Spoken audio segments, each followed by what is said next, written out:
Hello there, this is Reece Russell, and you're watching the Weekly Steelchair. It's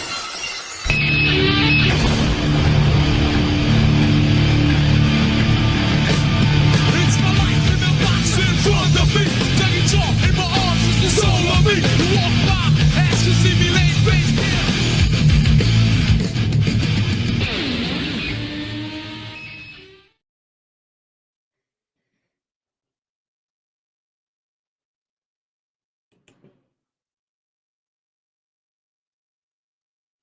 What's up, everybody? How are we doing this fine evening? National Cinnamon Roll Day. I swear to God, Zach, you're going to end up with so many national days, you'll run out.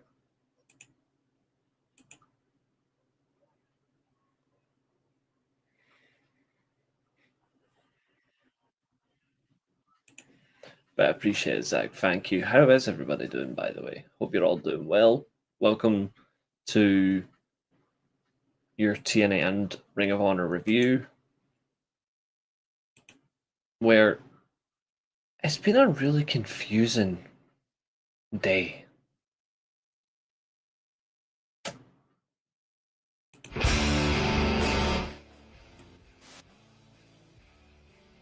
And I'm serious by that. The confusion is real.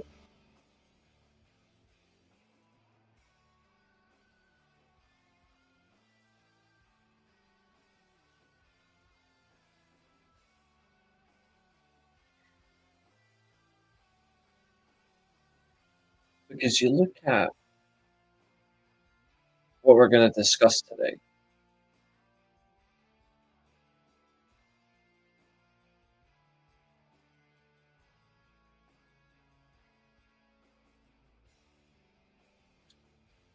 And there's so much weird.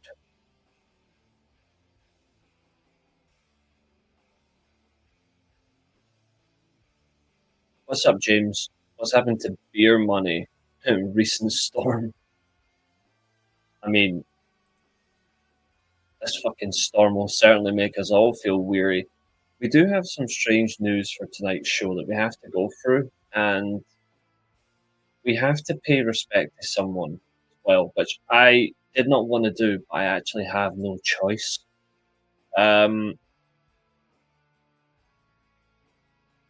Yeah, James has just brought it up. I appreciate it, mate. Let me see what you've said. Let me have a look. Nottingham Forest owner Evangelos Marinakis will not hesitate in removing Ange Postecoglou. Lol. Anyway, yeah, something sounds. So James says something sounds strange to me. Doesn't seem right. First of all, as much as I didn't rate her as a wrestler, I wish her all the best in health. I absolutely agree. I'm so confused because no details are going to be revealed. So I can't.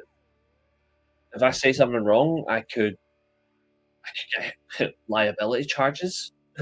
I could get like brought up on civil charges, anything like that. If I'm speculatory.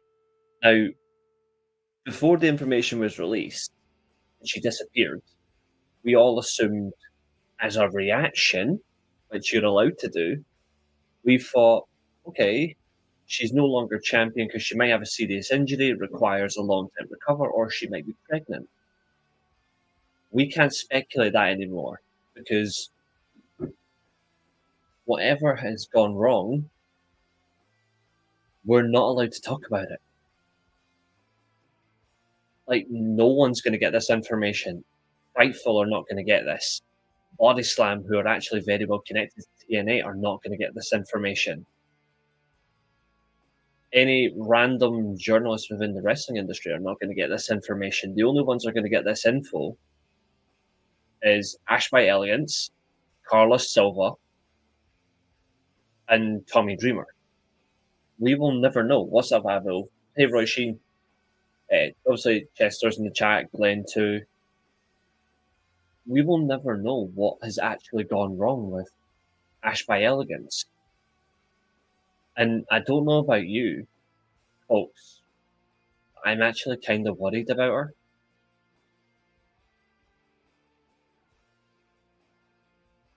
like from a humanity perspective, from a humane perspective, I am actually rather worried about her. Now, me and James are on the same platform. Like, me and James do not absolutely like her as a wrestler. Her character, her style is boring as fuck. What's up, Tempo?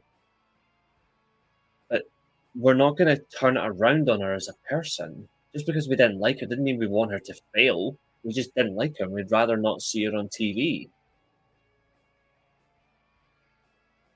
But now that she's physically been declared as medically retired, what the fuck does that even mean? Like, what exactly has happened to her? Because if you look at her on the thumbnail, I've included her on the thumbnail. Look at her face, not the expression. Look at her face, and tell me if you think there's something wrong. Now, I'm not asking you to look at, oh, she looks old. I want you just to look at her face.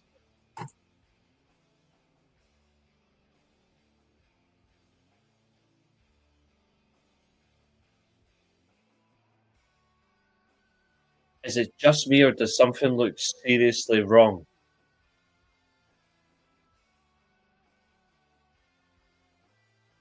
Yeah, the absolute best thing is to be with her family and those closest. And you're absolutely right, Temple. What's up, Fletch? You're absolutely spot on. But whatever the hell's going on, you look at her face and something doesn't look right.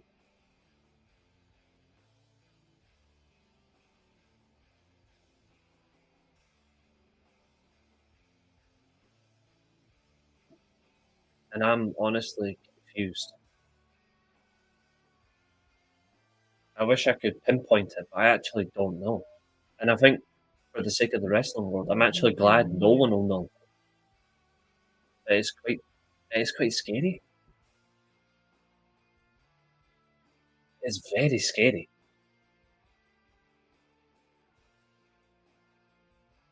I'll tell you exactly what was said as well. Like, I'll actually get you the full thing. It is best we don't know exactly. So what was said? This was said by Tommy Dreamer, because it was Tommy Dreamer that disclosed it. Tommy Dreamer disclosed it on Busted Open. So I'll get exactly what said. No, I saved as a screenshot to when I sent it to a few people. I sent it to Abiel especially. It's so damn confusing. I did, yeah.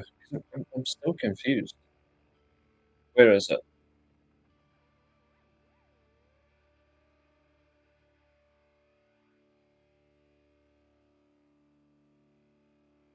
Okay. Also on Sunday, Leon Slater's had to pull out of the Rev Pro show against against Luke Jacobs for London 100. Therefore, Luke Jacobs will wrestle a mystery opponent. I wonder if it's going to be Ishii. It'll either be Ishii or Michael Oku.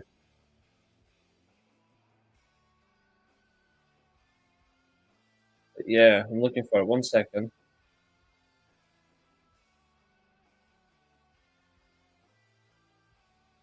Guarantee my mate will get to referee that.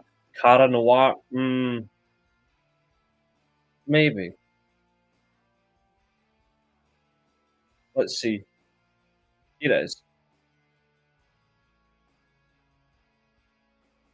She's no longer physically able to compete per her statement, and so that's it. There's HIPAA laws, or HIPAA. I'll put it in the chat for everybody if you want to study these laws yourselves. I had a look earlier on. They're very interesting. They're called HIPAA laws and stuff like that, so people shouldn't speculate. It's terrible for her because it was like she just got the high of highs of her career and it was off to the races. So here's the funny thing, Tommy. If you're talking about this, why is it you and not Carlos Silva?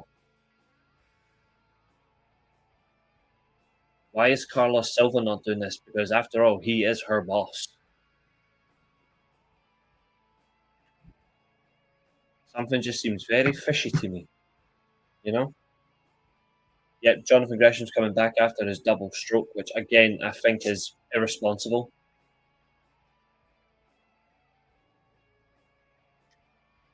I love Jonathan Gresham, brilliant technical wrestler, but I think he's very irresponsible. I think he's coming back far too soon. I don't care if medical science has obviously improved a lot. This is irresponsible. Like, imagine Bret Hart coming back after his stroke in 2001, 2002, and he came back full time, be like, yeah, I can do it, despite the Goldberg kick. I can do it, no bother. No, he'd be screwed. If Jonathan Gresham's smart, he would wait over a year. I think he's been very irresponsible. And if that makes his way back to Jonathan or Jordan, so be it. I'm just looking out for the talent. He probably is missing it, and I get it. Just watch it. You can just watch it instead. It's better for him to be safe than sorry. His health is so important. It seems that wrestlers are so eager to get back after injury, and I'm like, let your body heal, especially psychologically. I feel like they miss a trick these days, and I'm like, don't rush your health for a payday. Never rush your health for a payday.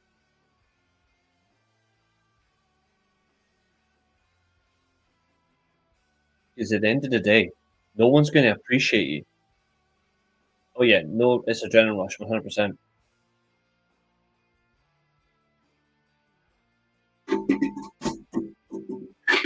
End of the day, it's not going to make promoters like you more than what they already do. That's a genuine fact, by the way.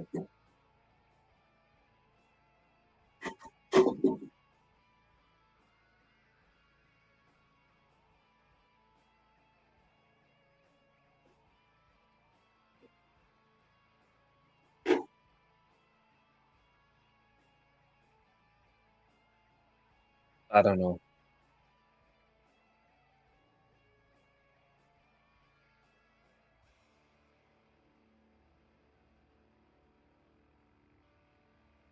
Same here, bud. You saw how bad it was with my health. Like how bad it was on here as well. I was struggling despite powering through.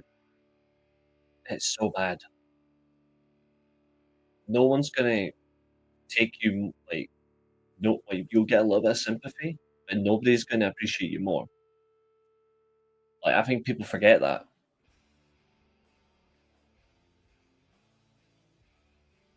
And I get it, these wrestlers will feel like they'll lose their spot when they're injured or whatever, but if you're truly important, they'll find a space for you and get you back to where you need to be. Cherish your health, cherish your memories, cherish your moments you have, and then get back into it.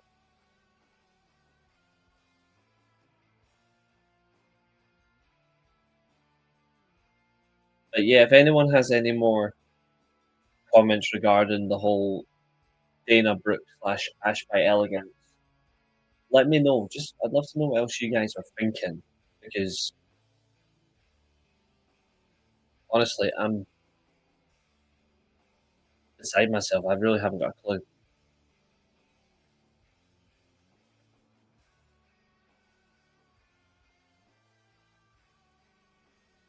Absolutely, health is wealth. In the 4 versus 4 in the TNA versus NXT PLE, Kalani Jordan will turn on Team TNA with helping Team NXT win the Women's Survivor Series. Wouldn't surprise me. Wouldn't surprise me.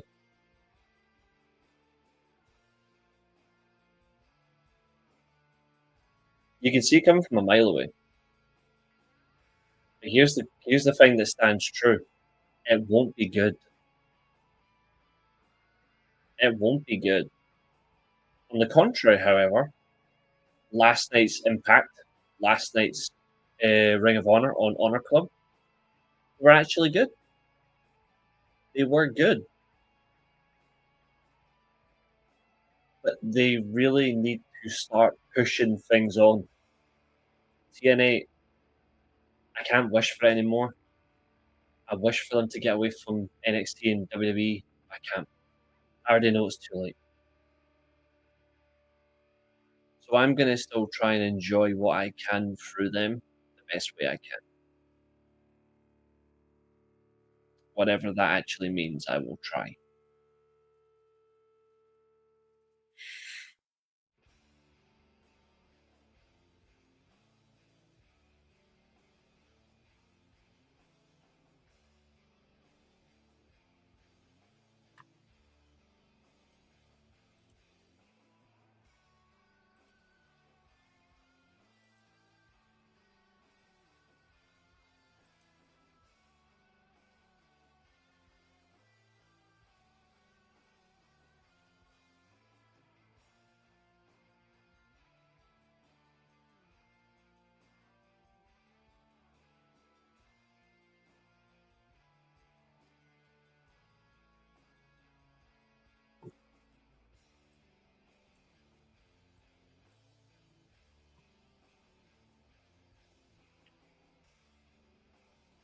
Isn't it?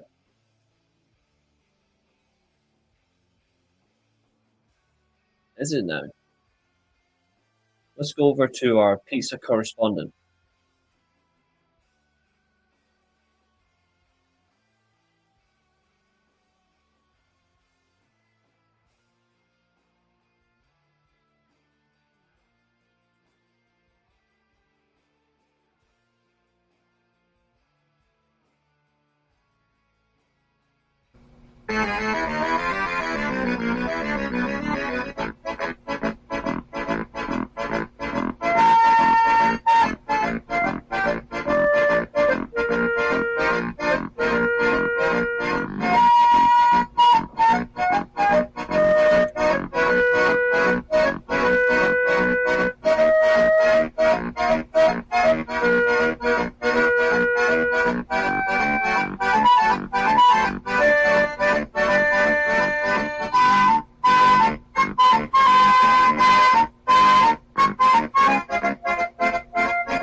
Well, that was just plain funny. I wasn't finished yet. One more time.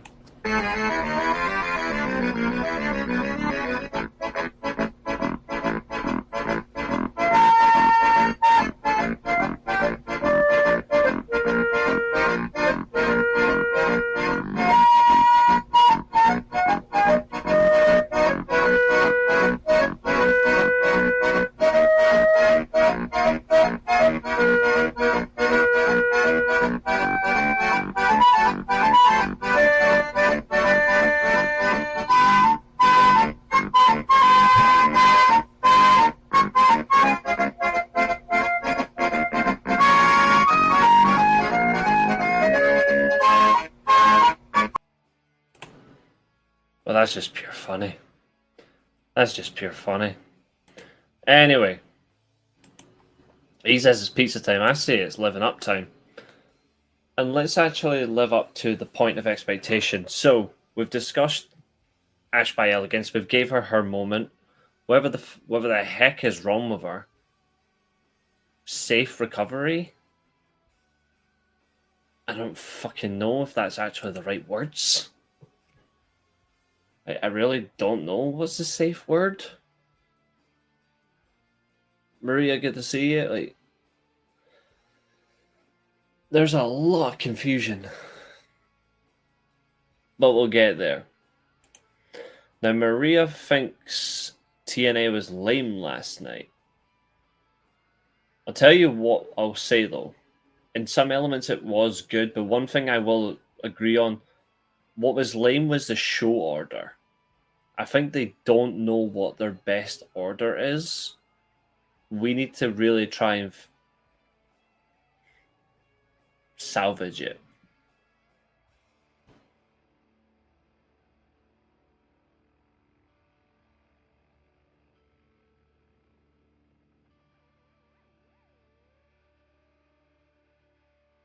The problem is, Maria, even if she did something wrong, you can't come out on a wildly renowned podcast and declare that she's medically retired. Like, that's the thing. Oh, I think most of the TNA versus NXT stuff is absolutely lame, but I think just the stuff that's just TNA talent is good. But yeah, like, you can't impede yourself by coming onto a podcast and then saying, oh, she's medically no longer able to wrestle, you know? Because you can be liable to a lot and a lawsuit as well. So whatever's happened, it's health related, but nobody knows.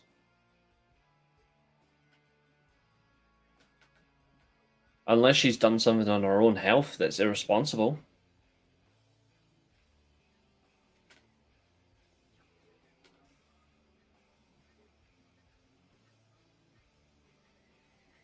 Maybe. But if you want to look at it in depth,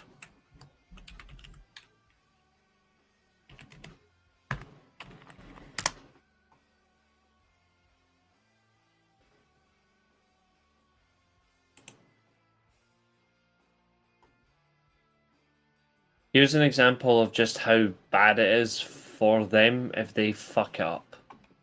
I'm going to show you. These are the 5 key provisions of HIPAA laws.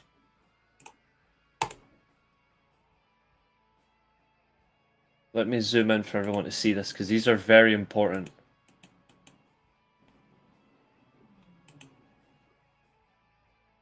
So, I'll just quickly, there we go. So, these are HIPAA laws, okay? So, key provisions. So, number 1 is privacy. So they set national standards for the protection of certain health information known as protected health, which is PHI. It covers entities such as healthcare providers, health plans, and healthcare clearinghouses can use and disclose PHI while ensuring individuals' rights to understand and control their health information. That's your right to data protection. Security rule, obviously, is the second one. This rule complements the privacy rule by establishing standards for safeguarding electronic PHI. It requires covered entities to implement administrative, physical, and technical safeguards to protect ePHI from unauthorized access. In other words, third parties cannot gain access to this information. No consent, regardless. Administrative simplification. HIPAA aims to improve the efficiency of the healthcare system by standardizing electronic healthcare transactions and establishing unique identifiers for providers, health plans, and employers, which basically means that their own medical system is not efficient enough for the protection of your administrative and your medical rights. That's why people obviously find out their information is leaked across the board, because again, the system's not strong enough. The rights of the individuals, the several rights regarding your health administration, having the right to access your medical records, request corrections, and receive an accounting of disclosures. Basically, you have to contact them physically to confirm your details, to then request a copy of your details, and if you wish to make any changes, it requires further access and further write-ups. In essence, my work does this as well, in terms of ensuring your security of your own data. Again, it's to prevent security breaches, leaks, and data protection data protection violations. Covered entities and business associates. The law applies to healthcare providers who transmit health information electronically, health plans and healthcare clearinghouses, business associates, and entities that perform functions on behalf of covered entities involving the use of PHI are also subject to HIPAA regulations. Anyone that's involved basically must follow these standards. These are enforced practices regardless. There were some changes to this recently, but this is what basically... No, she's absolutely not pregnant. Basically, if you want to get information on what is wrong with Ash by Elegance, you basically have to break these laws. And believe me, you do not want to do that. and I'll show you why.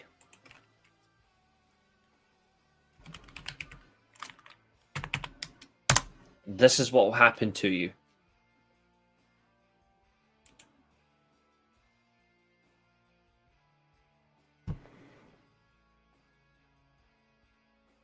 If you break any of these laws, these are the penalties you can face. You got civil penalties and you got criminal penalties. Misdemeanors, felony charges, all of that. Like, so you can have up to 10 years in prison. You can go up to repeat violations can go up to a maximum of $1.5 million. You could be punished through state law. And you can also get reputational damage as well. Like, these are serious. So, in essence, like, if you really want to find out what's wrong with her, be prepared to pay a shitload of money or potentially suffer prison unless you've got a good lawyer. That's how bad it is.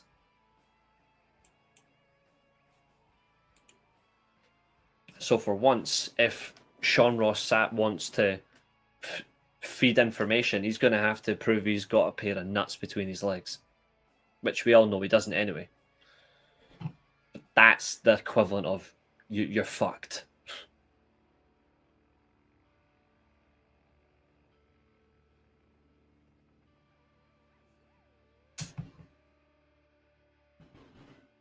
That's legal. That's legal as highest.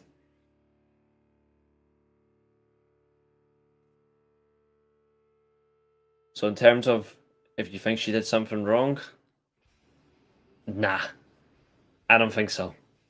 I think she's just genuinely screwed. But we are moving on, so we know what we do.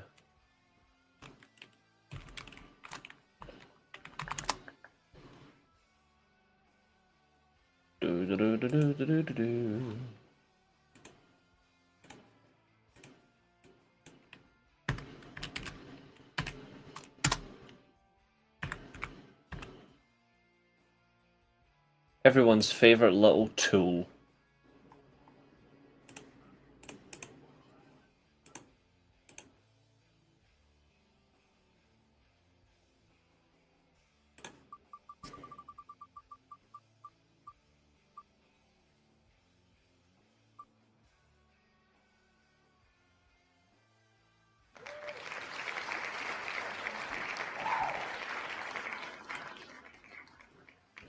Lovely.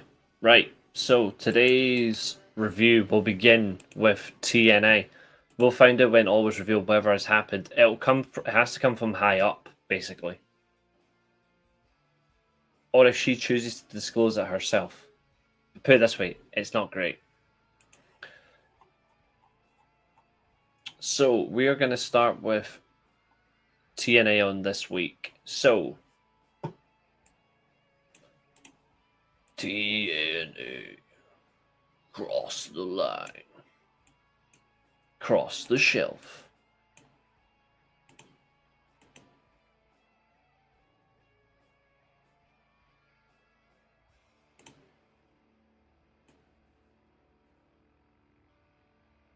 Okay.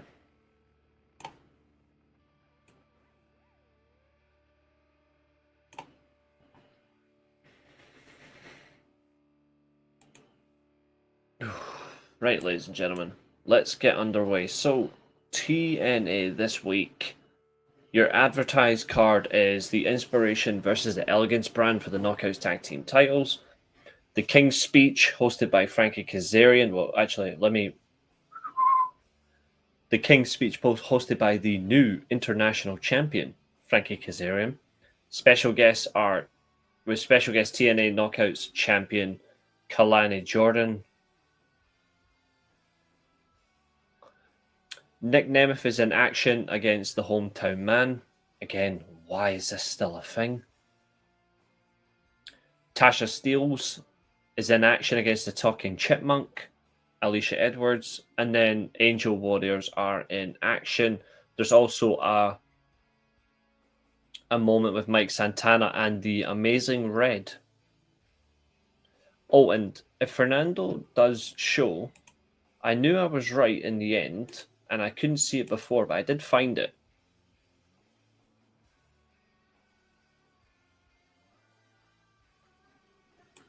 I knew I was right somewhere. Cody Rhodes was in.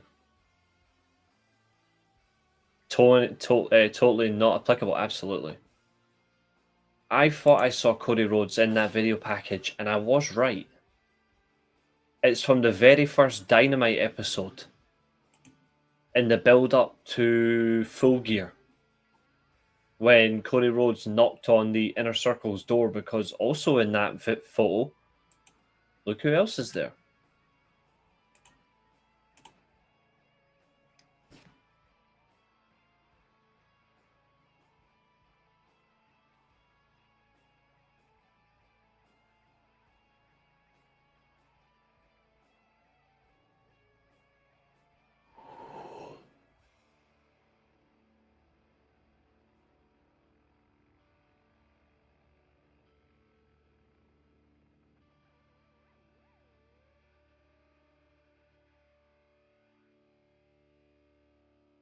As you can see, Chris Jericho, Cody Rhodes, Sammy Guevara, and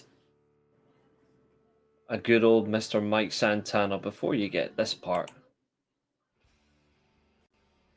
Lol.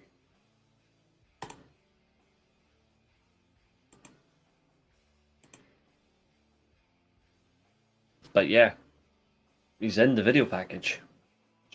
I thought I saw him.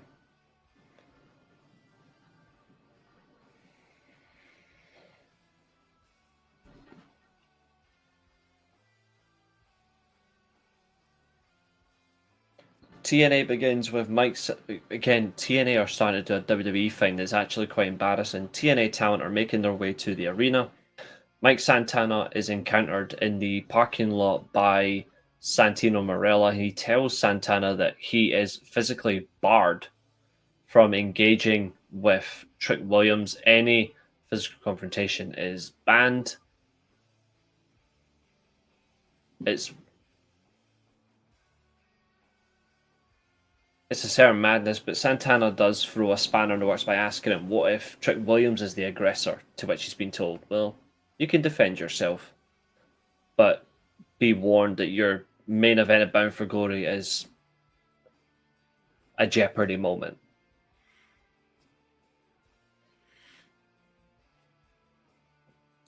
We make our way into the arena. Frankie Kazarian hits the ring. This is in Edmonton, this crowd. It's in Edmonton, which is okay, unless you're Chris Benoit, who's rising from hell. Kazarian tells the crowd that they need to stop eating sugar and pay attention to him, because he is the most important man in TNA.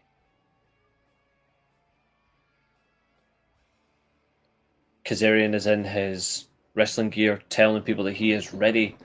The reason why he's in his gear is because he's ready for anyone who wants a shot at his new TNA International Championship, to which point he also puts over the former champion, the original champion, Steve Maclin. He puts him over, obviously discuss about his time as a soldier, and then he flips it by saying he deserves respect for ending that reign, which was a good reign, to be fair. The most important thing as well to point out, clear as day, to point out as well, Steve Maclin has invoked his rematch clause. He will face Kazarian at Bound for Glory. And I think they have a trick here. I think whoever wins this match, the loser will go on and potentially win the world title as well, depending on who wins, because of the Call Your Shot gauntlet. I think this year it will be a male talent that wins the gauntlet, not a woman. Last year was Jordan Grace, which was understandable. I think this year it will be a male.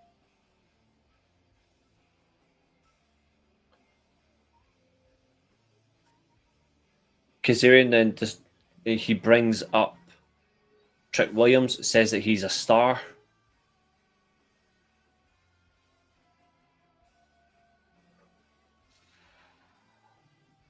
On what basis? He's not. But he puts him over as a star, but says he's no king. Because obviously Kazarian is the king of this organization.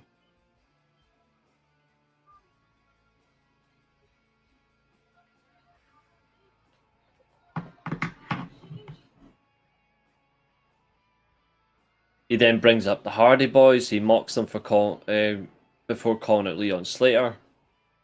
And then he wonders if Leon Slater can lead TNA into the future.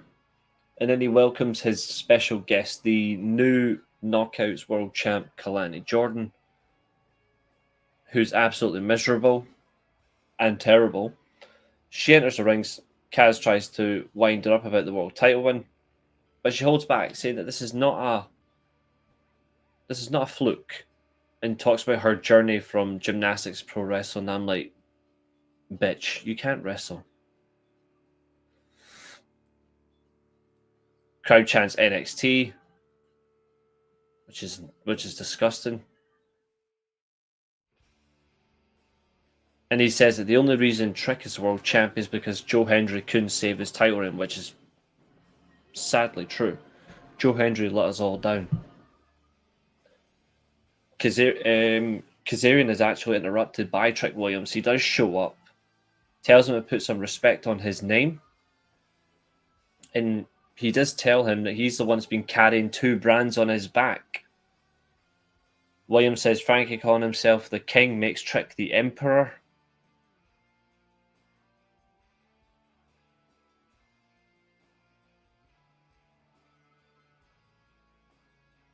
Trick then calls Kaz a second-rate champion and a second-rate business. And then he proceeds to go after his opponent, Mike Santana.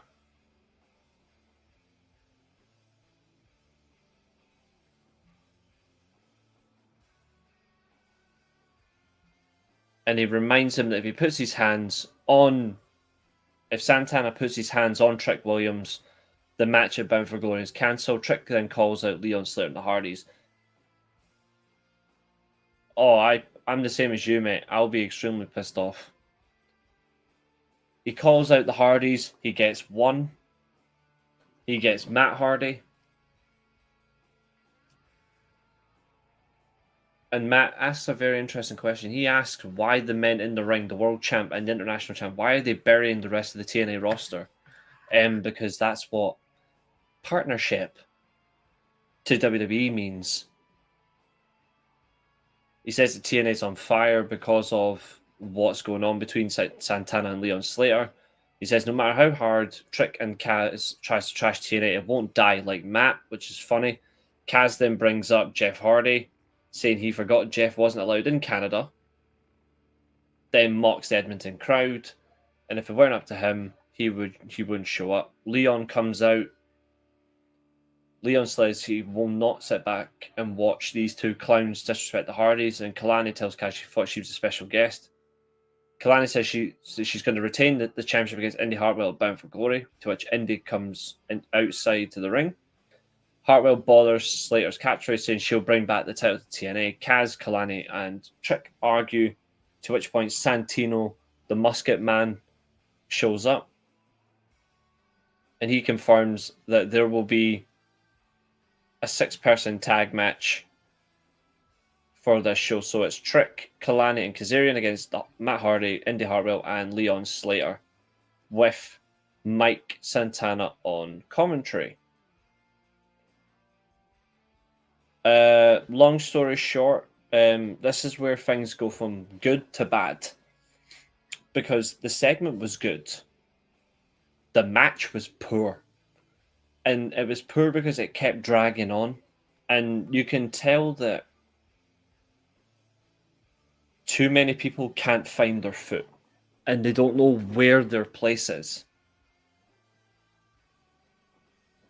And it's actually really, really disappointing. However, some things do get out of hand. There is a brawl between Santana and Trick Williams. The fans at least were involved, but it's still stupid that they're going down this route. But the winner was Leo, obviously Team Slater. He hits the Swanton 450 on Frankie Kazarian for the win. The X Division champion pinning the international champion. On the ramp, the TNA roster is with Tommy the tobacco juice drinking slob Dreamer. Dreamer hyping up TNA versus NXT Showdown. God almighty. He also rips off his shirt, which is fucking embarrassing. And that they'll take NXT to the extreme.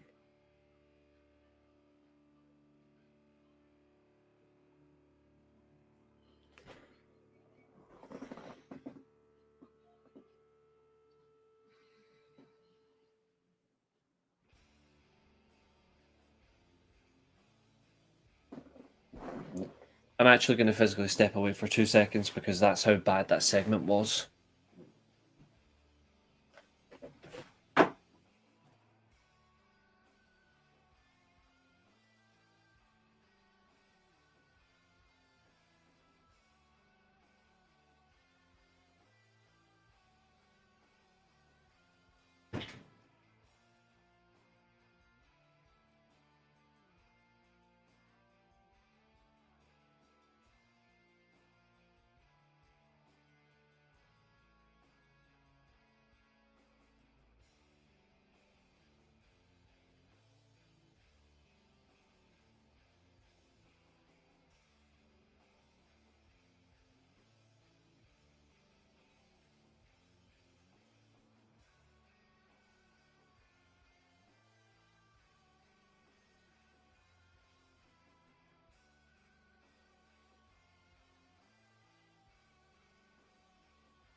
There we go. Like I said, I had to step away from that because that Tommy Dreamer shit is annoying.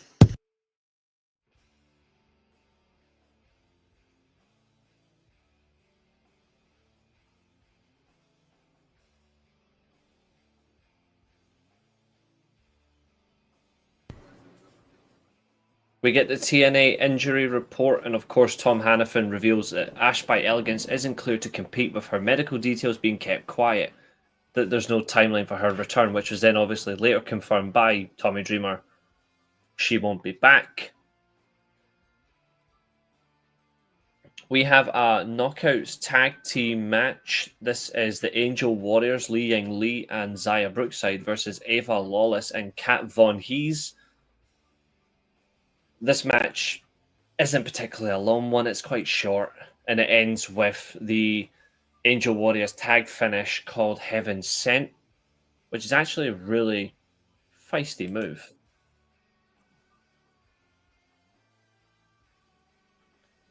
For context, Heaven Sent is standing on the top rope.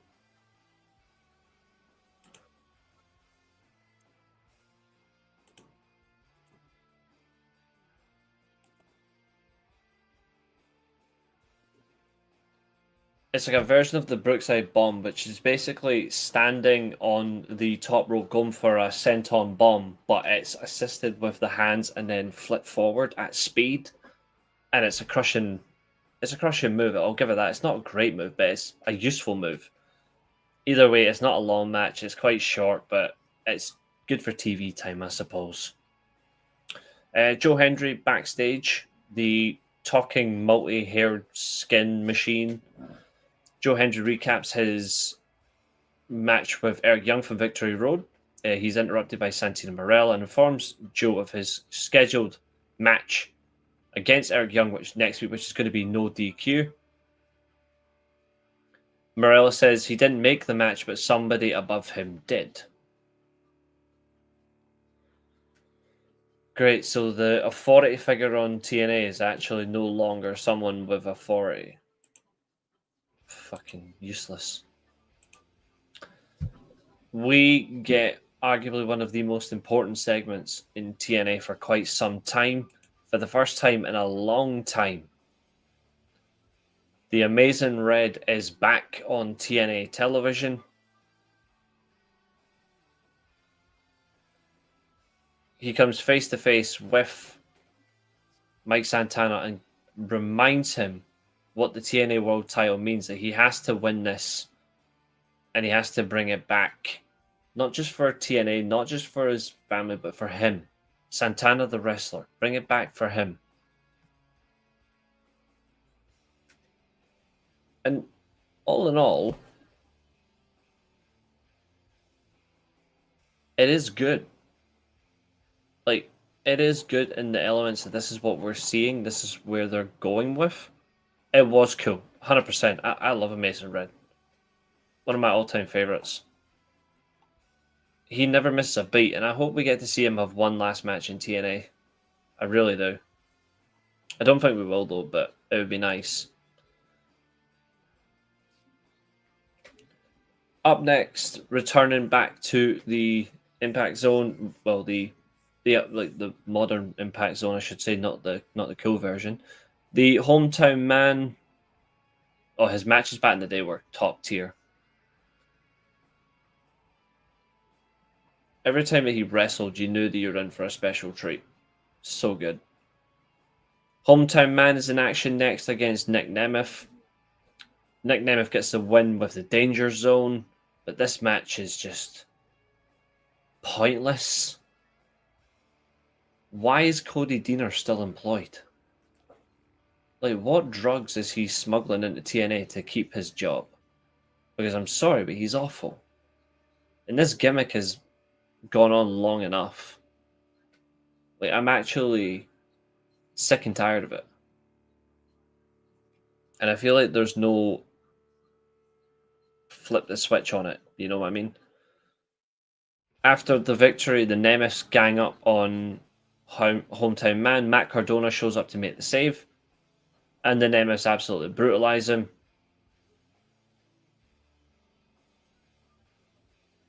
And then just for added pleasure, Ryan Nemeth steals the Hometown Man's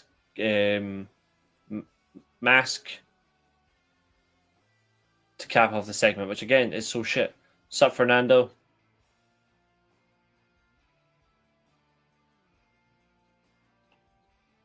I'm really starting to get angry by TNA's decision to continue with this Hometown Man gimmick. It's really disappointing. Now, the bonus, exactly, what is he there for? Like, this is the shit that TNA need to get rid of. It's not working.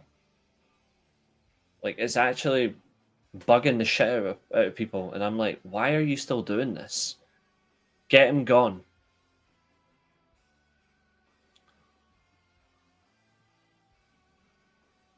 Happiest of Fridays, of course, to you, Fernando. Happiest of Fridays.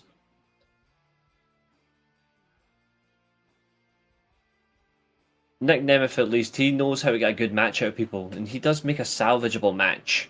But that's because he looks good all the time, whereas Hometown Man does not. He is, exactly. Backstage, and this is where me and Maria really do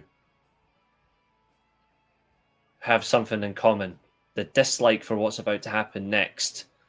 Gia Miller addresses Tessa Blanchard for attacking her. And she confirms that Blanchard's suspension was lifted on the condition that Gia Miller gets a match with Blanchard at Bound for Glory.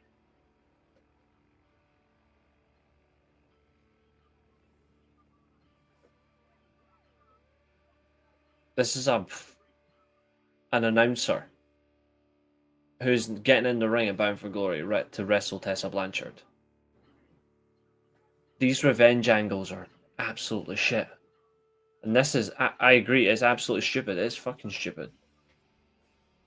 Gia Miller, I'm sorry, you look like Barbie on ecstasy. And I know for a fact, I put it as a community post, that on the community tab as a post, it's going to be uncomfortable. It's going to be an awkward watch because she can't wrestle.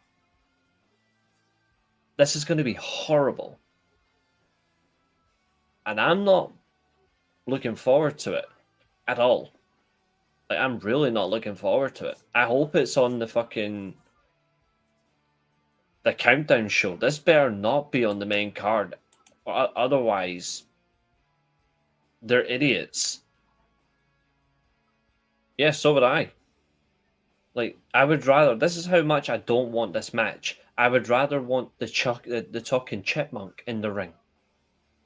Even though, funnily enough, she's up next. I do not want Gia Miller in the ring with anyone. When she's in the ring doing her job, which is interviewing, then okay.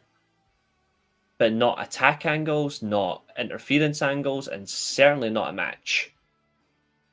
TNA, you've let us down. Speaking of the talking chipmunk, it's Order 4's Tasha Steelz versus the System's talking chipmunk Alicia Edwards. This is ahead of the Hardcore War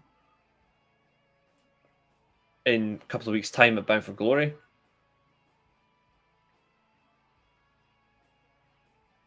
And by a couple of weeks, I literally mean next weekend.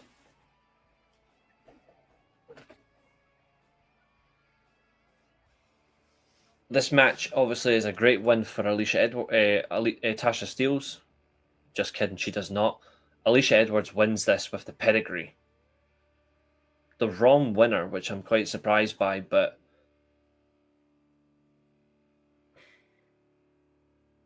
Michael Cole in the ring was awful. He was so bad. This was actually a good match, but the fact that we still got a brawl from the entire the factions brawled each other felt really good.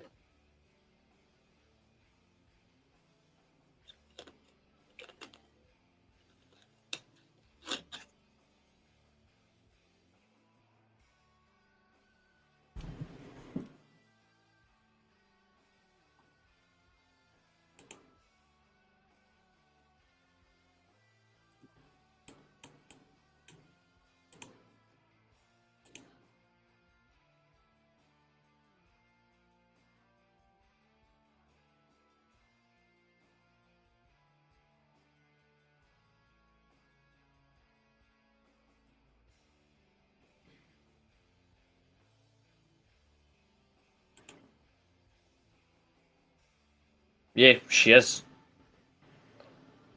Alicia Edwards is also a former tag champ as well.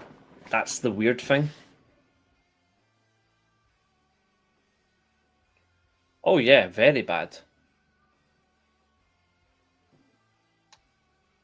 Like, Alicia Edwards is not a bad wrestler. She's just not fun. Like, she's not fun at all. She is literally a talking chipmunk. I will give her credit though. That pedigree to win the match, the way she executes it and the way that Tasha sells it is fantastic. Like, I will not deny that. Like, the selling for that is brilliant.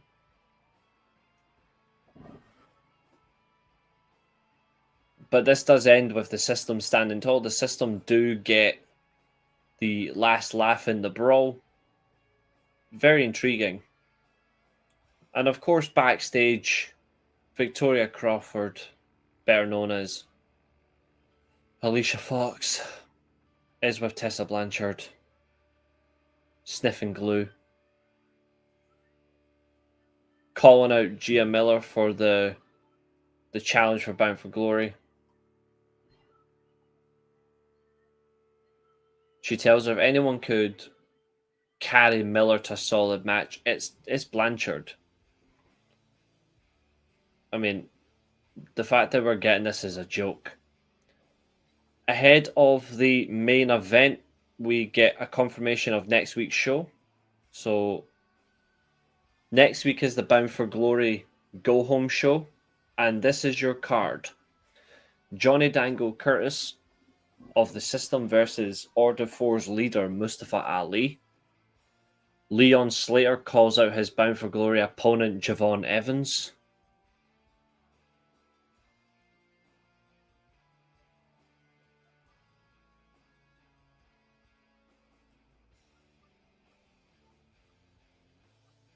God almighty.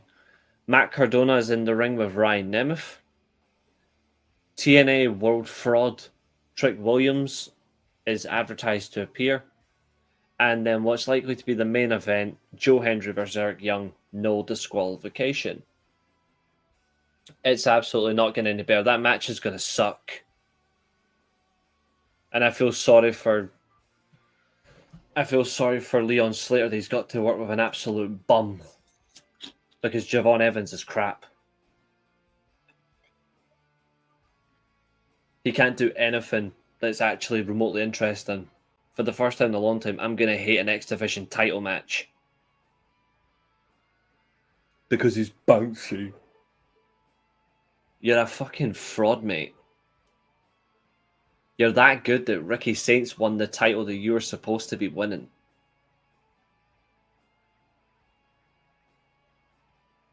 Yeah, I do think he sucks.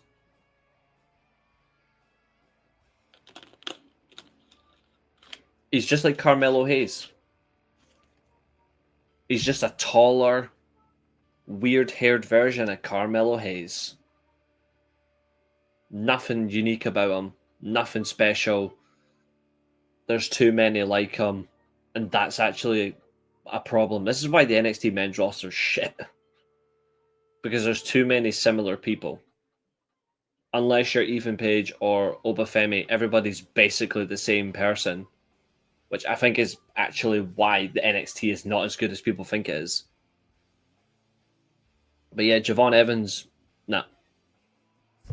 Nothing about him that's good. And the worst thing is people think he's going to win next week.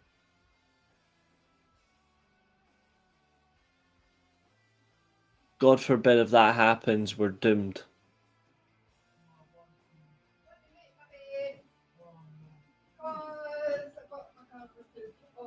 We're genuinely doomed if he wins next Saturday. Well, actually, to be in the better front, next Friday, more like actually, we're doomed. So I genuinely do not fucking want to. I don't want to fucking debate it. I don't even want to contemplate it because we're fucking screwed.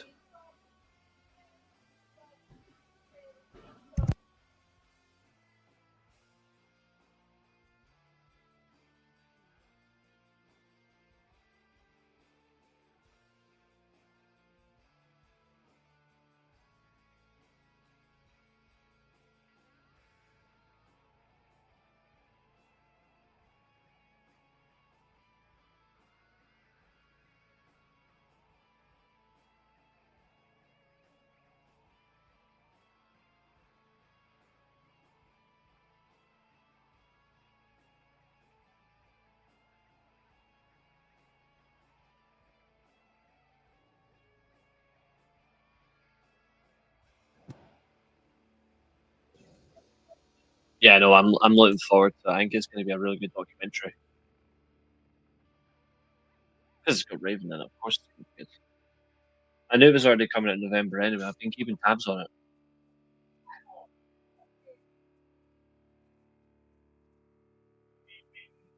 A moment of silence for Anne Marie. Execution, more like.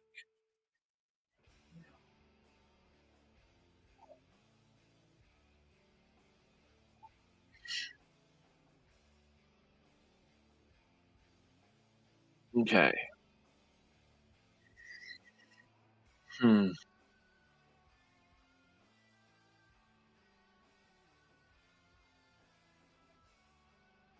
Mm-hmm.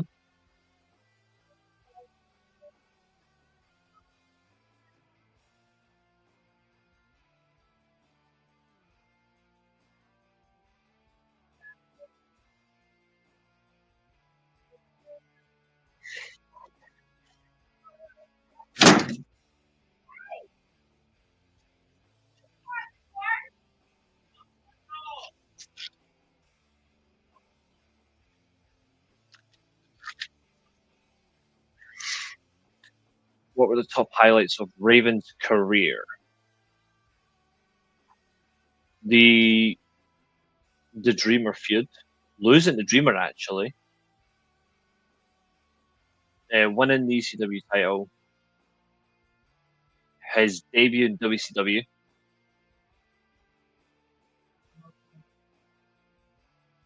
the when he crossed over to WWE and when he won the hardcore title as well,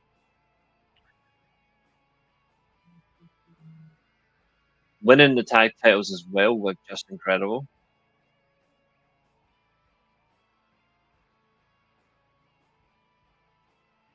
Where another feud I highlight for him 100% is when he went to excuse me, is when he did go to TNA and he won the world title for sure. The way he got his head shaved bald as well is another moment.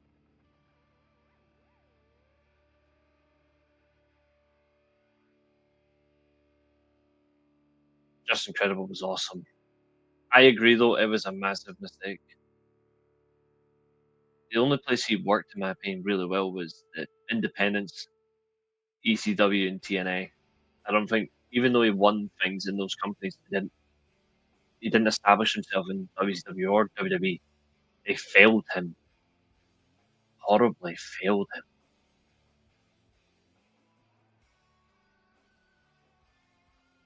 Just incredible with Francine is one of the best partnerships you'll ever come across. And you can quote that.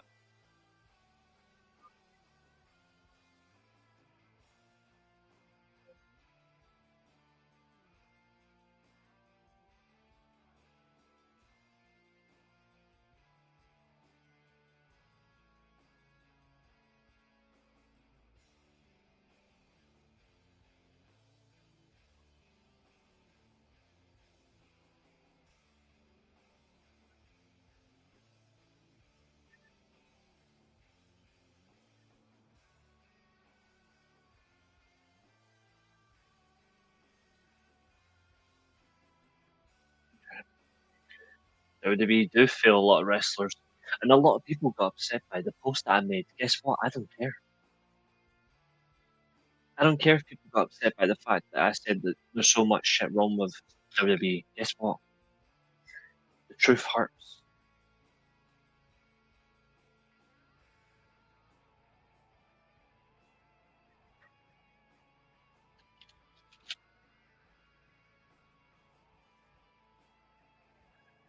The main event, of course, is the Raven and Francine don't, unfortunately.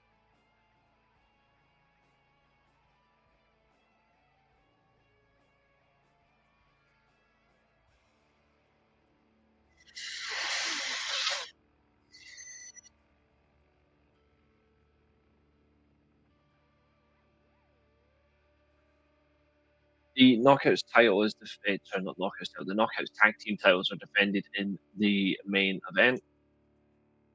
The Elegance brand teams up, well, M and Heather to be exact, or as I call them, plastic jug bimbos, versus the Inspiration,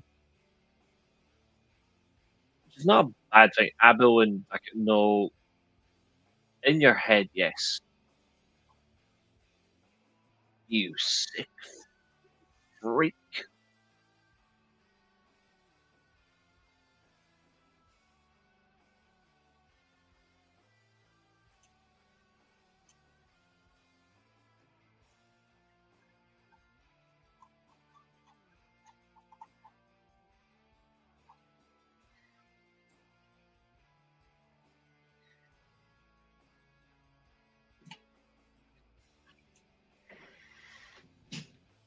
Didn't take Abo long to get horny again, didn't it? But of course, the Inspiration do win this, and they win the championships with their tag team finisher, the Idolizer. Now it's time to call out TNA because this is where things are going to get messy.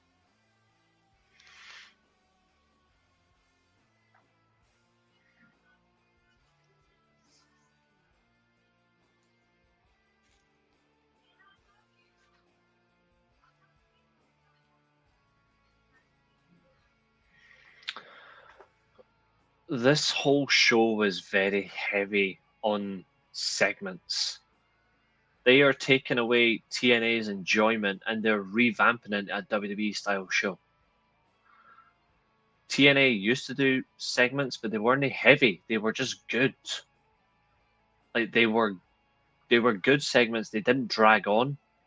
This show, they dragged them on, and for me, that's not acceptable. Reece Russell versus Candice Michelle and Chelsea Green in KY Jelly Bikini Tornado. What the fuck? What the fuck? Oh, the winner is me with those two in a closed room with the lights off. Just saying.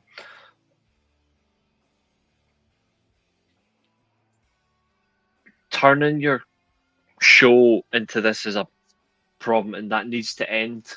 Like, I'm begging them to end this because that's not what they're about.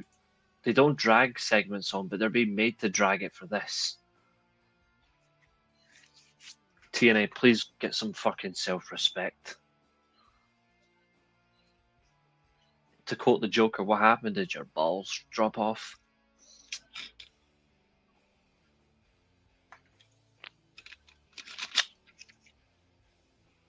Like, get it fucking sorted, TNA. Get out that partnership before it's too late. So to rate TNA this week, I'm going to get about a 6.5 out of 10. Which means, thank you. To tie the score, I'm giving the point this week for show quality and show delivery and overall better result. I'm giving it this week to Ring of Honor. Ring of Honor has now tied the scores at 3 apiece because we've had a few draws recently. This week was definitely Ring of Honor's win. Ring of Honor blew Impact out the water. And that's WWE's fault. Massively. But of course, Honor Club does have some problems. And it's the opening match. Because in the opening match, it's a 6-person tag mixed. And it's got Mansoor and Mason Madden with Taya Valkyrie versus Skyflight. I hate them all. Except for Taya and Johnny TV, but for God's sake. Well, Christopher Daniels and I don't have a problem with, but Dante Martin, Darius Martin, Layla Gray, Mansoor, Mason Madden, fuck off. The lot of you all suck. The match does start with the women. The women start this mixed tag match off. Just talking shit to each other, little shoving, then punches start. Layla Gray gets the advantage. Some heavy punches, by the way. She really dominates this proceedings.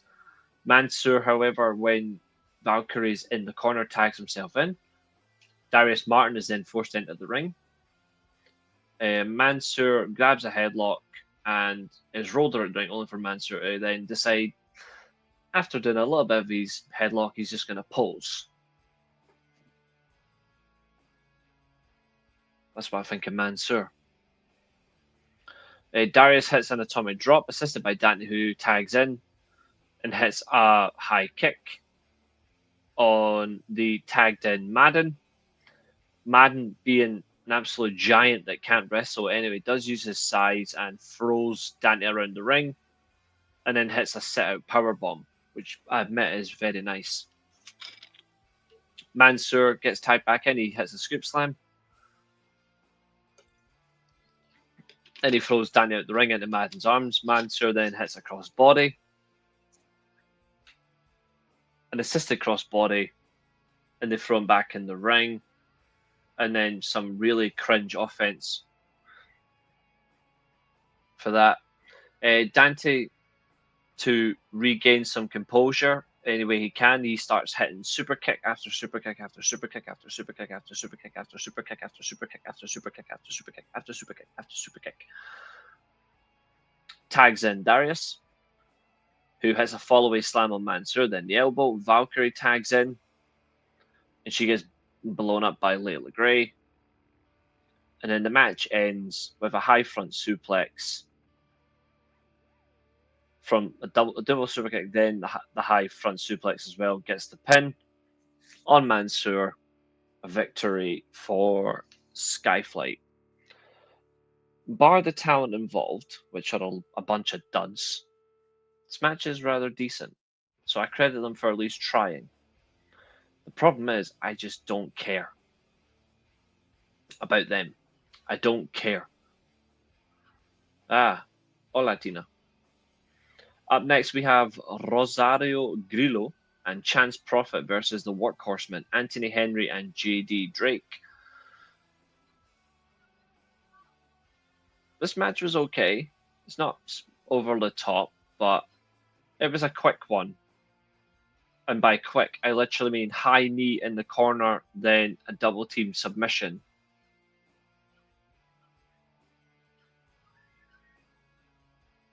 I'm not too bad yourself. After the match, Le Faction Ingornable go to the ramp, just taking the mick at the Workhorsemen, posing in front of them. Then they've then decided to go after them and move on for a title shot, and it just ends there. Up next is the Pure Rules Women's Championship tournament discussion. Fun round, fun time. This is not a tournament, by the way. This match isn't tournament. This is just an exhibition match. But this is building on to the tournament itself, which is really good. This one of the competitors, Yuka Sakazaki. Really loved this match. Really loved the violence here. And obviously, Zoe Lynn is a former Marine. They do take each other very seriously when it comes to wrestling and the striking in particular. Instead of just the wrestling itself, it's the violence you get from them, which is none the wiser. Sakazaki, however, is very good at countering. The first rope break is after 40 seconds. We get the baseball slide and then a slingshot clothesline before back in the ring. Back in the ring, Sakazaki gets dazed by Lynn's high kick and then a crossbody, but it doesn't stop her from hitting a chokehold wrapped with the legs wrapped for another rope break. Somehow that wasn't even registered as a rope break, but it should have been. Lynn goes back up to the top and gets hit with a knee in the back of the head. She goes for a twisted neckbreaker, gets a 2 count, clothesline, but Sakazaki just kicks her in the pus to defend it. And Sakazaki gets the win with a hammerlock helicopter slam. It's actually decent match. Catherine will hate it, but that's okay. We unfortunately must reminisce weirdness up next. Now, I said Ring of Honor was a better show, but there was still some weird shit. And when I say weird shit, what I'm about to say was weird.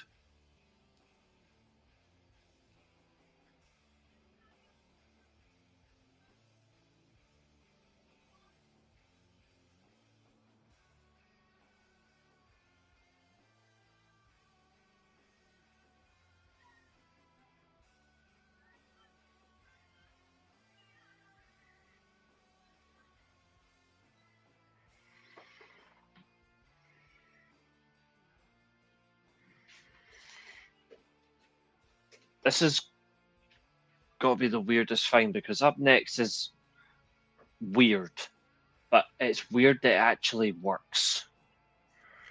It's the frat house. In a segment with Glacier.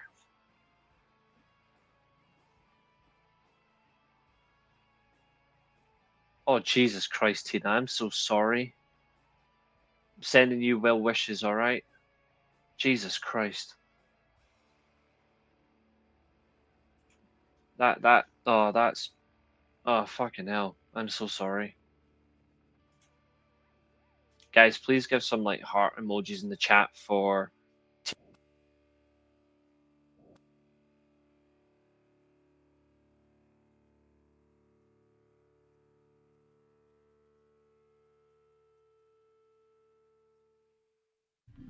Please give some well wishes to Tina in the chat.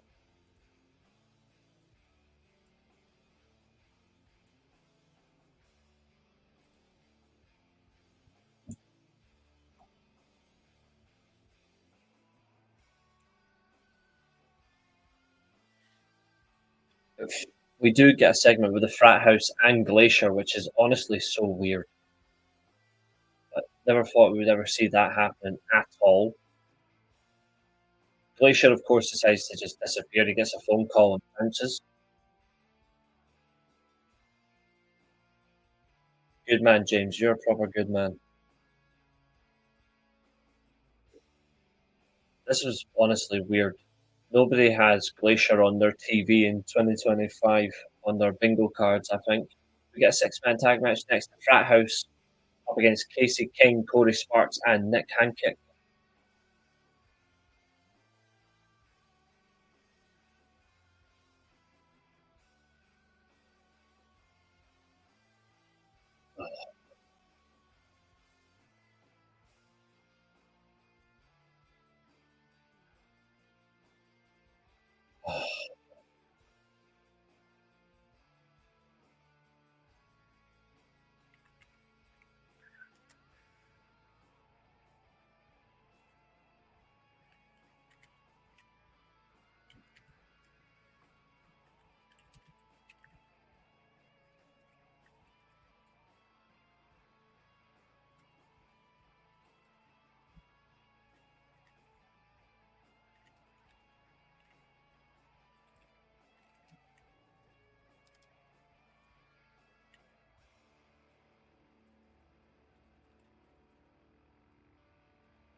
You've got liver cancer.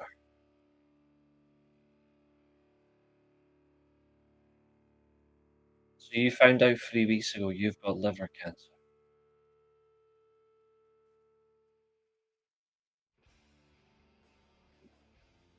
Thinking of you. Alright? Jesus Christ. Thinking of you, alright? Oh. I hope you make a full recovery, and I hope they're doing everything they can to help you. I hope they are. Because that is fucking scary. Yeah, we're all thinking of you. We're all thinking of you.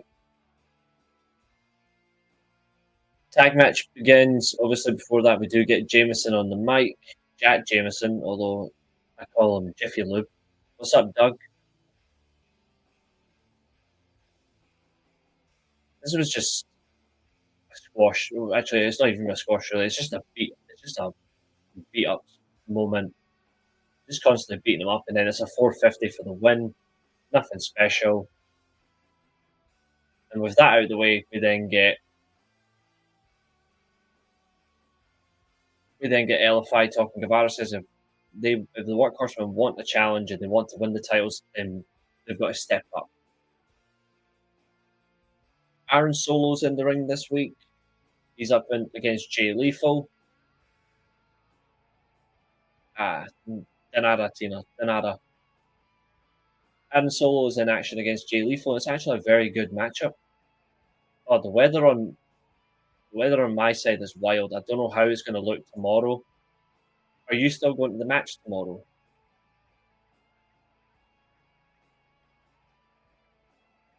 Aaron Solo really does dominate the technical side of the match. He really forces it outside the ring. Turnbuckles a lot. Like Jay Lethal really does struggle. It is really good. Twisting through the figure fours, wrenching the arms. But where Aaron makes the mistake is the suplex and the double foot stomp. He makes a massive mistake, overstepping the pinfall attempt to get caught in the dragon screw.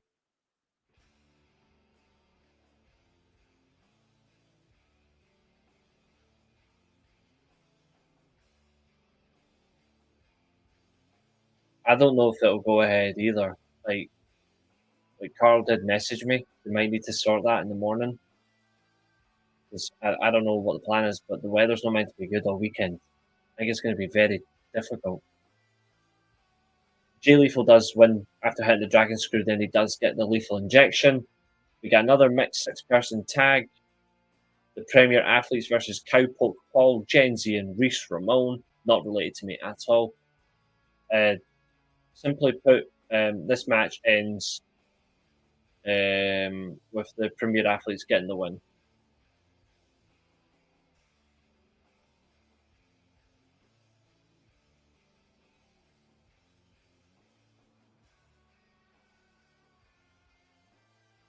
You'll make a complete recovery. We know you will. We believe in you. We believe in you. Chokeslam Spinebuster on Ramon to get the win for the Premier Athletes. We then get Serena Deeb in action against Katie Arquette. Serena Deeb, of course, in a Pure Rules match, wins this with the Octagon stretch with no rope breaks or closed fists. Again, that was good. Obviously,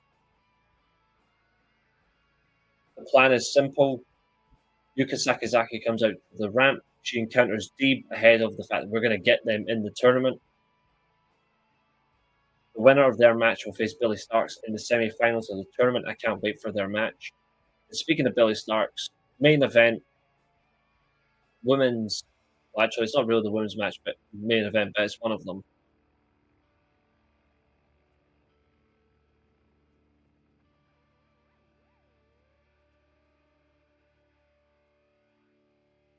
See you later, Tina. Rest up well. Look after yourself, okay? Rest up well. As long as you're alright, that's what matters. So get as much rest as you can.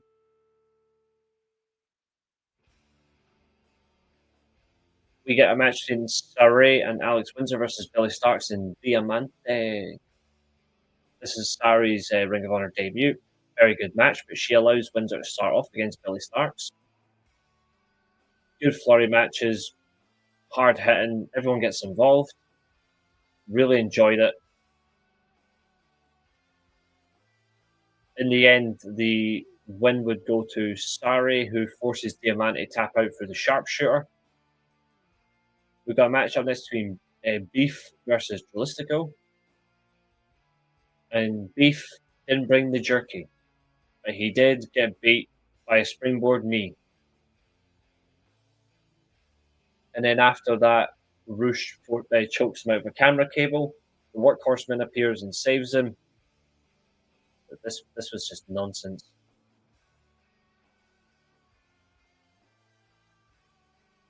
Alex Windsor backstage thanked Sareee for a match together, but then straight away she made a challenge for the IWGP Women's title, and it's official for next week.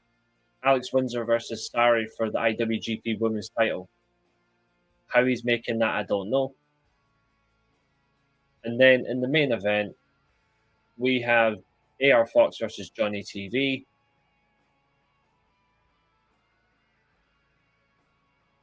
Plain and simple. This is a very good win for AR Fox. AR Fox looked phenomenal in this match. He does win with the neckbreaker and the roll-up, but he looks so damn comfortable when he's at his best, when he's not under unnecessary expectations to wrestle. Like, you got to let him do this. How long is Nick Wayne still out for? He's supposed to be back by Wrestle Dream, I believe, the next couple of weeks.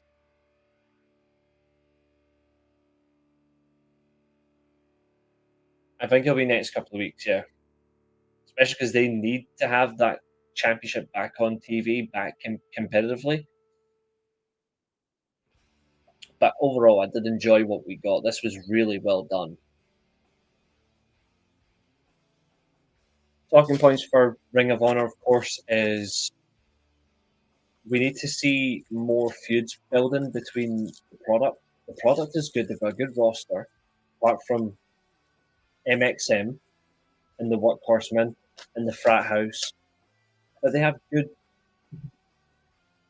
I think it's just his ankle, but I think he'll be back soon.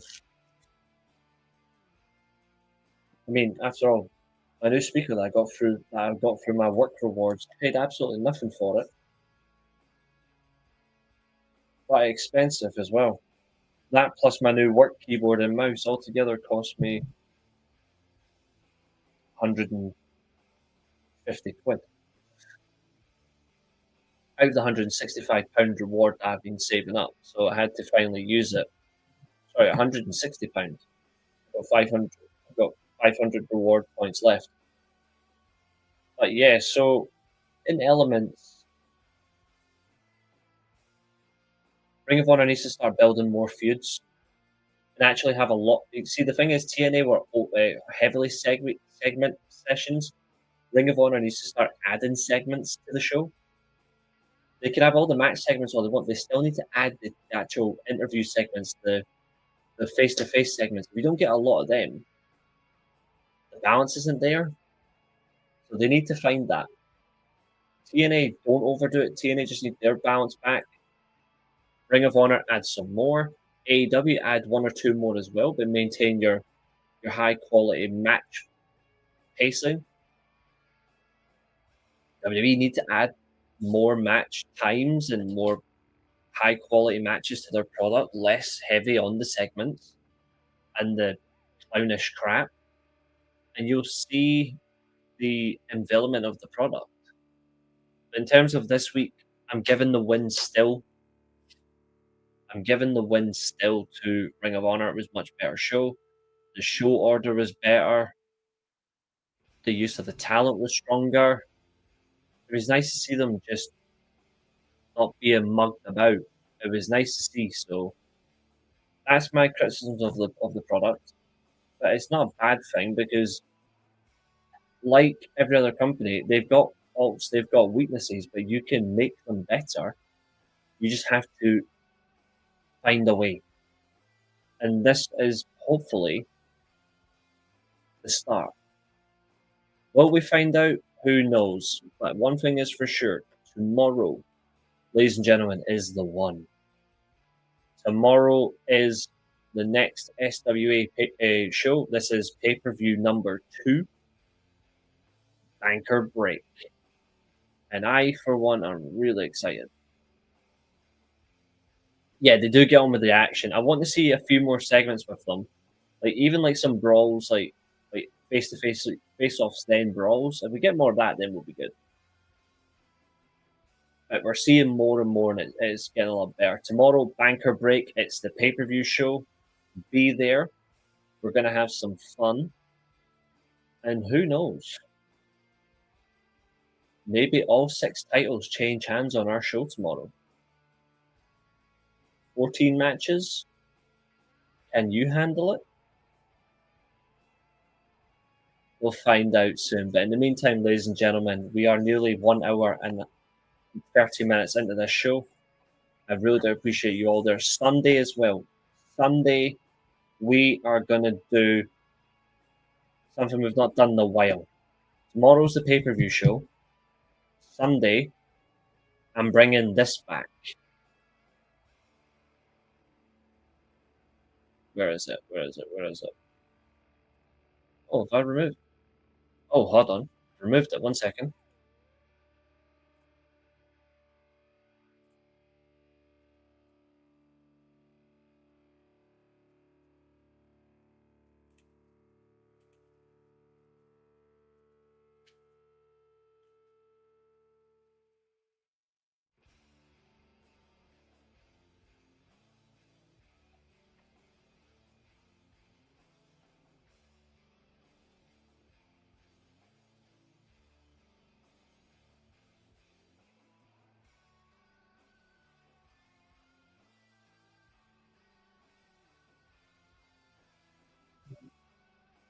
Roy Sheen, it's okay. We know. Don't worry. You're absolutely not going to be. You're not going to be scrutinized in any way or questioned about not being active in the chat. I know you still watch it, no matter what. Don't worry about it. You're loyal to the channel, which we appreciate. Don't worry. But yes, so tomorrow is the pay-per-view show, Banker Break. The match card is on the Steelchair community tab. And then on Sunday, we'll bring back a watch along series. And I will tell you just now the matches that we'll be doing. On Monday is the Banker Break Go Home show. Sorry, not Banker Break, sorry, the Banker Break Steelcade Aftermath show. And then on Tuesday, we're going to do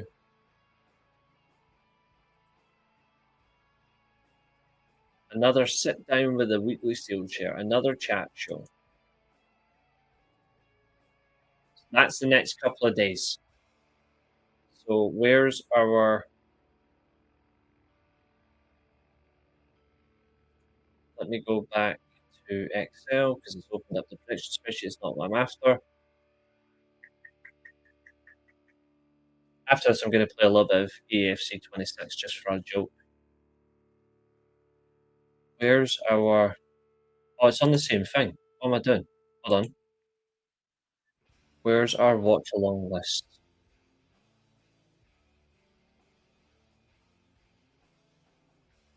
Watch along matches. There we go. There we go. Our next couple of matches are on screen in the next couple of seconds. We've got some great ones. In 3, 2, 1.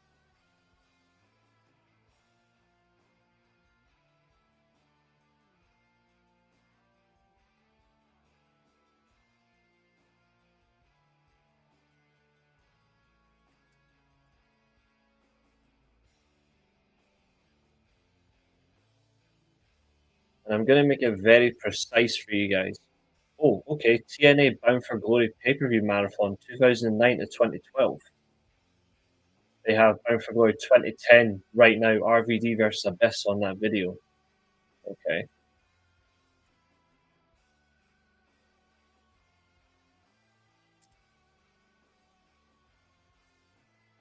We're not going to do Great American Bash 1989. We're not going to do... Could we get that Starcade one?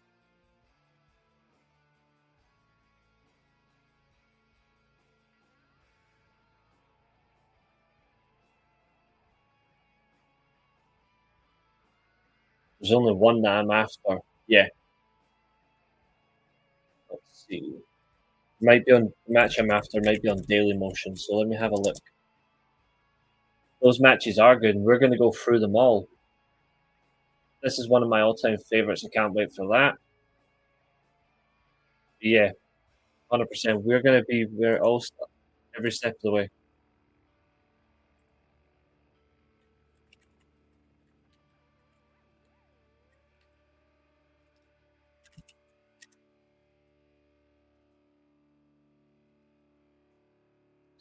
Let's see.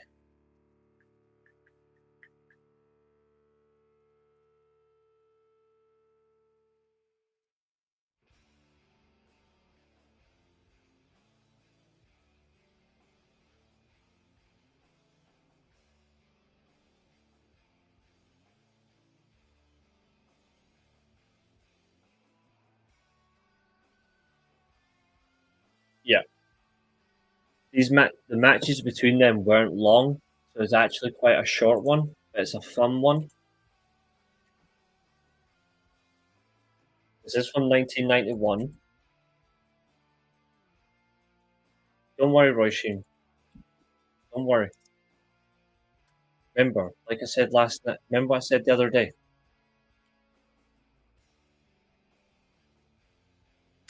There's no rushing a grieving process. There's no rushing a grieving process. What you do is you take your time your own way and you work your way up into that situation. and you do your best the only way you can. You don't rush trying to take your mind off something or trying to heal your head. It doesn't work like that. Never rush that. Was it a mistake for James Storm to beat Kurt Angle for the TNA title instead of Bobby Roode?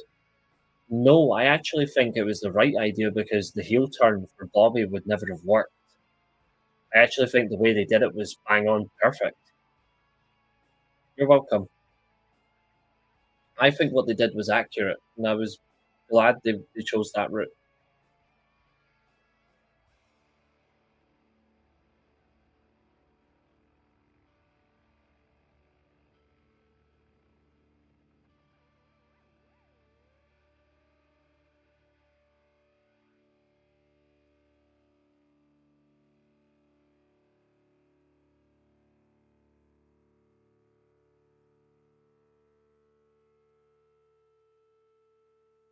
They did. The way they did it was right. It's okay, Roy Sheen. There's no rush. There's absolutely no rush here. We're gonna get there, don't worry.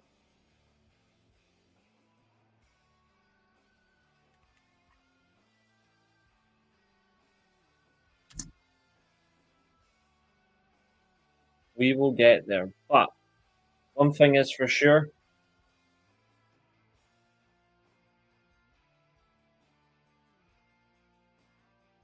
um, considering that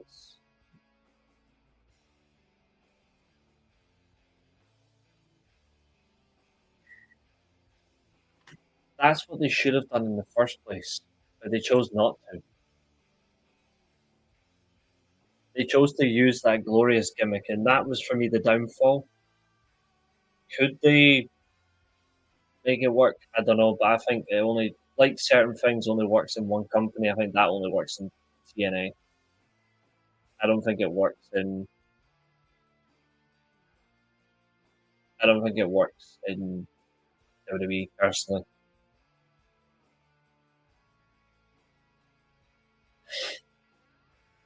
Ugh. But one thing that does work is the weekly Steelchair, and the weekly Steelchair works round the clock for the fun, the games, the enjoyment, and the interaction we all get. And for that, I say thank you. I say good night, and I say this tomorrow.